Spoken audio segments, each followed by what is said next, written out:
मुख्यमंत्री श्री अरविंद केजरीवाल जी।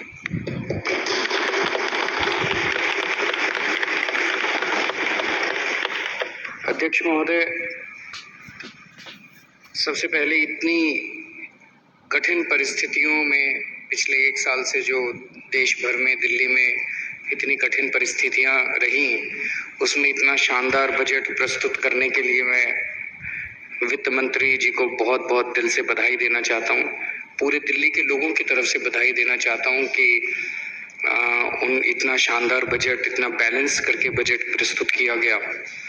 जैसा हम जानते हैं, पिछले एक साल में स्थितियां बहुत खराब रही, जनता काफ़ी तकलीफ में थी, लोगों के धंधे बंद हो गए थे, फैक्ट्रियां बंद हो गई थी, दुकानें बंद हो गई थी, जिसकी वजह से एक तरफ सरकारी रेवेन्यू टैक्स आना बंद हो गया और दूसरी तरफ सरकारी खर्चे बहुत ज़्यादा बढ़ गए, क्योंकि जिम्मेदार सरकार होने के नाते हमें लोगों के लिए जगह जगह तरह तरह की सुविधाओं का इंतजाम करना पड़ा।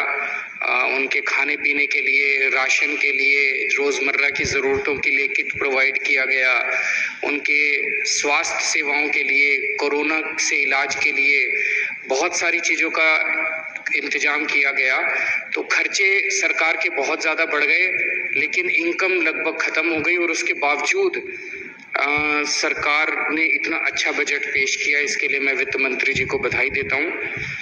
इतने कठिन परिस्थितियों में पिछले साल जब सरकारी रेवेन्यू लगभग खत्म हो गया था, कई लोग कहते थे, कई पत्रकार भी कहते थे, कई लोग कहते थे कि अब तो शायद बिजली की सब्सिडी खत्म करनी पड़ेगी इन लोगों को, अब तो शायद पानी की सब्सिडी खत्म करनी पड़ेगी इन लोगों को।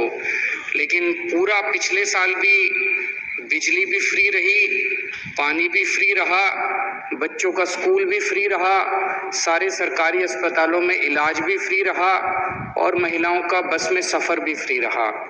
और आने वाले साल में जब बजट प्रस्तुत किया गया है, उस बजट में भी बिजली भी फ्री है, पानी भी फ्री है, स्कूल भी फ्री है, अस्पताल भी फ्री है और बसों में महिलाओं का सफ़र भी फ्री है। इतनी कठिन परिस्थितियों में ये सारे जनता को सहूलियतें जारी रहीं, इसका मैं उन्हें बधाई देता हूँ। पिछले 1-1.5 महीने में देश का बजट प्रस्तुत किया गया, मैंने वो बड़े गौर से देखा। पिछले 1-1.5 महीने में लगभग देश के हर राज्य में बजट प्रस्तुत किया गया। लगभग सभी सरकारों ने, राज्य सरकारों ने और केंद्र सरकार ने जो बजट प्रस्तुत किए, सबने घाटे के बजट प्रस्तुत किए। दिल्ली अकेला राज्य है जिसने इतनी कठिन परिस्थितियों में भी फायदे का बजट प्रस्तुत किया, सरप्लस बजट प्रस्तुत किया।